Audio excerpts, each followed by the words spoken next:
It's 2024, you just got your drone. So I'm going to give you a few tips that can take your drone footage from beginner to pro level.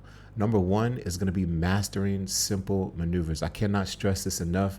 I know you're really excited to get your drone and get it up in the air. You want to fly like an FPV, but if you want to get cinematic, high quality shots, just focus on simple maneuvers like flying forwards, flying backwards, flying from left to right, ascending and descending. This is going to benefit your footage in three ways. Number one, it's going to add stability and precision to your drone footage. By mastering these basic maneuvers, it's going to enable you to take stable, precise shots, which are essential for producing high quality drone footage. Number two, it's going to build your confidence. So as you become more proficient with these basic skills, your confidence is going to grow as you nail these shots. Lastly, it's going to help for enhanced storytelling. These well executed maneuvers are going to provide a solid foundation for storytelling, and that's also going to enable you to capture scenes more smoothly, more effectively, and making your edits more engaging and compelling. So if you just got a drone, just remember to keep it simple. Don't try to do too much and show off. Just keep it simple. This is going to provide you a nice foundation to build off of